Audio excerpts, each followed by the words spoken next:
On this 24th day of April, in the year of our Lord, 2009, I bid to you my greetings.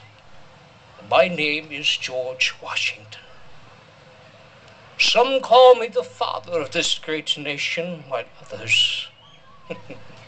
I cannot disclose what others call me, for we are in the presence of ladies and gentlemen. See, as I endeavored to be a statesman and a military leader, I had those who despised my every move. But I am thankful I have those who were my allies. Those were the men, the founding fathers of this country.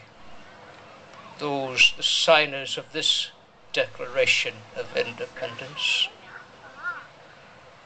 I was at Valley Forge when this document was delivered to me. As I unscrolled the document, I began to read it to my men, and they began to weep. That their home states, their colonies, had stood shoulder to shoulder. They knew that their signatures upon this document meant certain death for many and poverty for most. Most were preachers, deacons, lay pastors. Most were masons. Most were God-fearing men.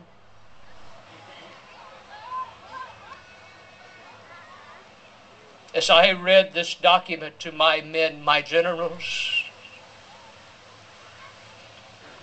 they began to weep. Not a dry eye was in the room at Potts Tavern and Potts House. And they all stood as I said, sirs, it is now time to go win our liberty and pay the price. And one such young man comes to mind. His name was Private Stephen Daniels. He was maybe 17, maybe 18. He came from a good family. He lived near Mount Vernon. But he was strong and made of good metal. He was part of the Continental Army. A century's duty was a must, for the British and the Hessian allies were camped nearby, and Private Daniels was my century. I went out to check on him one evening, and as I approached him, he was standing there shivering from the cold as he held his musket. I began to look him up and down, and I could see that his clothes, they were threadbare. He had no shoes upon his feet. He had but mere rags. He and his brothers in arms, they had been starving to death, so they took their shoes and their boots. They boiled them in water for nourishment. That's what they had to eat. They ate their shoes. I asked the young man if he would come inside and warm by my fire, but he saluted and he said, "Sir, 'tis my duty to stay at my post. I will see you at morning's light." I retired and I went back inside of my tent. And when I awoke the next morning, I went outside to see about the young lad.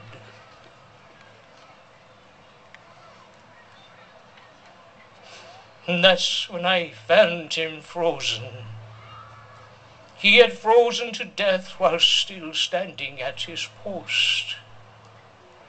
And I went back inside of my tent and I knelt and I prayed and I asked my God to forgive me.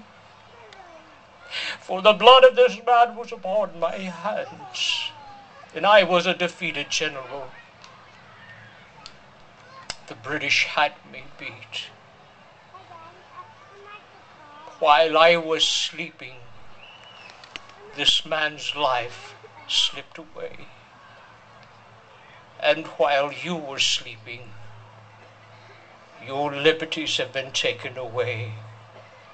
While you were sleeping, they told you that the God in heaven that made all of us does not exist. For that's what they teach in our schools. That liberty that we fought for, that we died for at Valley Forge, while you were sleeping, you let it slip away. While you were sleeping, they told you that your free speech was no longer free, that you would pay a price for your speech. While you were sleeping, they told you that the right to keep and to bear arms is not for we the people, it's for just the militia. But the founding fathers, they so designed that Bill of Rights for you, for we the people.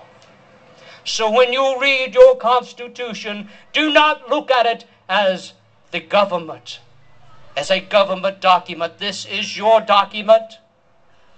While you were sleeping, do not be guilty, for the thief come to kill, to steal, and destroy. Do not let them destroy our country, for while you were sleeping, they tried to take away this document.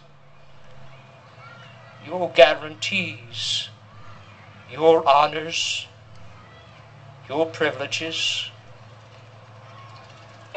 while you were sleeping. They told you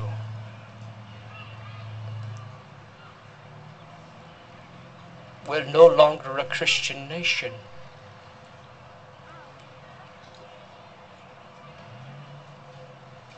The young man who died as a sentry at my post, did he give his life in vain? Did all those who died during the Revolutionary War, did they give their life in vain? While you were sleeping, the thief came. As men march upon the field, we call it standing in the gap. When one man falls in the ranks, the others fill that gap and march forward to face the enemy. Who will stand in the gap with me?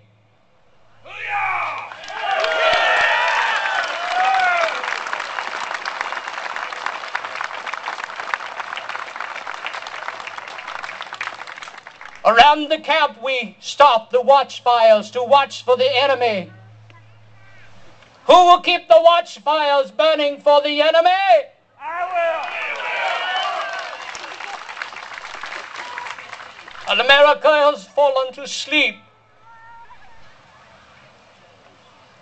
Awaken, America, before it's too late. Awaken.